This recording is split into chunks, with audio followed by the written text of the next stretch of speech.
PG Pro, Johnnie O Jackson here. Today is leg day, so I'm bringing you in on my leg day. This is one of the rare filming days of me doing legs because I don't have a lot of stuff on legs out there. So you guys are gonna get a little treat today with following me doing legs. I'm gonna do my basic leg day, add a little twist to it here and there, and you'll see what I mean when we get there.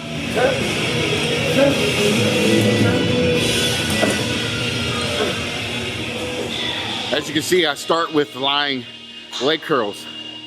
I like to start with my hamstrings because that's the weakest part of my legs, are my hamstrings. So I like to get them activated, get some blood pouring in there first. So throughout the rest of the workout, I'm still doing damage to the hamstrings because the quads are so much stronger than my hamstrings that the quads can take over the workout, and I never really get a really good workout doing quads and hamstrings on the same day.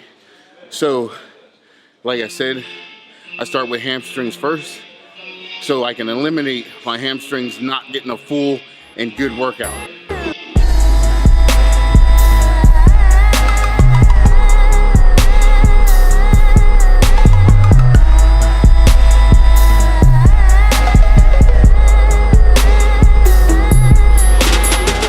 And then after I do the individual leg curl, standing leg curl, leg extensions to warm up the quads after the hamstrings and the knees and a little bit of the hips, I go into the leg press. The leg press, bring it all together. Your butt, hamstrings, and quad and calves. You work all three at a maximum level when you're doing the leg press. So I love doing the leg press.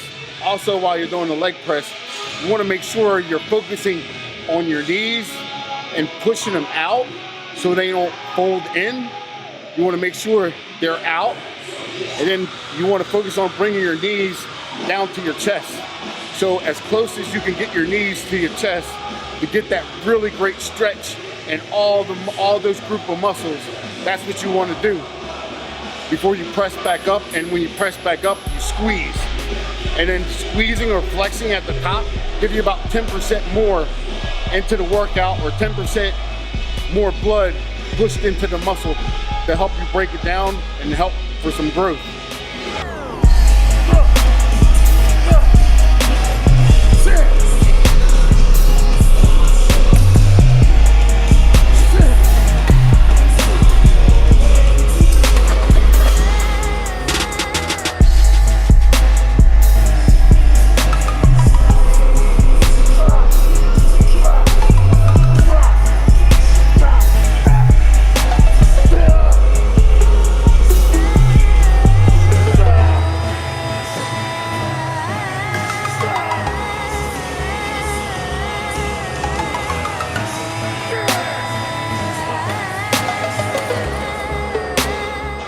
Also, after the leg press, I go into the box squat.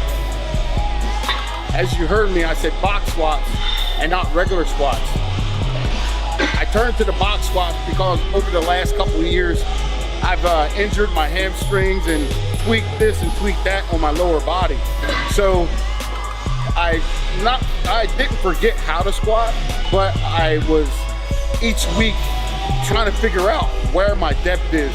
You know, do I push my butt out and lead with my butt, or do I bend my knees first? You know, do I keep my knees, you know, back behind my toes, or let my knees go over my toes? You know, I couldn't really figure it out anymore. You know, it was really strange to me and really frustrating. And then the more frustrated I got, the worse my squats got. You know, and the less weight I was able to squat, you know, just from being uncomfortable and not having that right groove, you know, that I usually am in when I squat. So I turned to box squats, because with box squats, you know, you got to lead with your butt because you're sitting down on something. So you're focused on leading with your butt. And then when you're leading with your butt and sitting down, your knees are behind your toes, like properly. And then everything's right in line, you know, and you squat down, and then you have to stop. You have to sit and actually stop And then when you go to squat back up, you engage everything. You engage, you know, you squeeze your toes into the ground, you flex your calves, you know, you flex your quads, you flex your hamstrings, and then you have to flex your butt and push your hips forward also to stand up. So in doing that, I learned how to engage, get that mind muscle control again, and learn how to engage every muscle so I can effectively squat again and get the weight back up.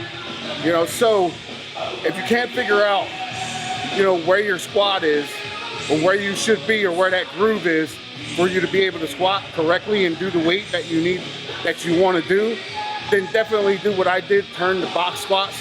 I guarantee you it'll help you get into your groove, you know, help you get your groove back and be able to squat again like Johnnie Jackson. Thank you.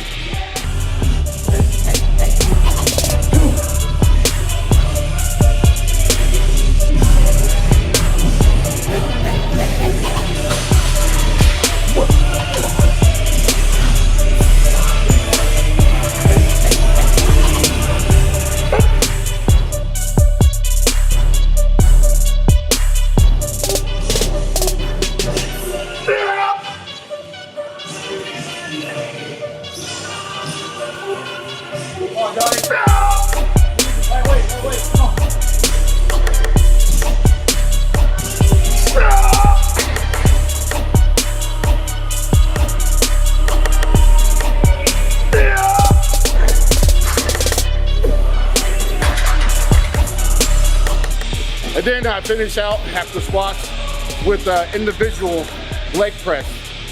And I like doing this individual work because, you know, for years my left leg has been slightly smaller than my right leg, you know, and you know, when you're doing leg press squats and, you know, leg curls, leg extensions, you're always doing both legs together, you know, so you feel a little bit of difference when you're doing it, but not really, because it's so easy to compensate with your stronger leg, you know, and follow through with your weaker leg. But when you're doing individual work with your legs, you got to use it, you know, and I totally can feel the strength difference, you know, from one to the other. So it's really important to do something individual in the leg workout just to make sure, you know, you get the strength as even as possible. And then more importantly, as a bodybuilder, get that size, you know, because that's what it's all about in bodybuilding is balance. It's muscle balance and everything being even and flow into each other. So, you know, in doing that, making a difference, and I feel like I'm making a difference, instilling confidence in myself that I'm making a difference in my look. And so 2017 Arnold Classic with Brazil will be my first show. I'm starting to train for it now. Monday I'll start the diet for it, and man, it's going to be a great year. Don't call it a comeback because I've been here for years, but when you see me on that stage, it's going to be just like the first time, or you never saw me before in your life. I bet you that one. See you soon.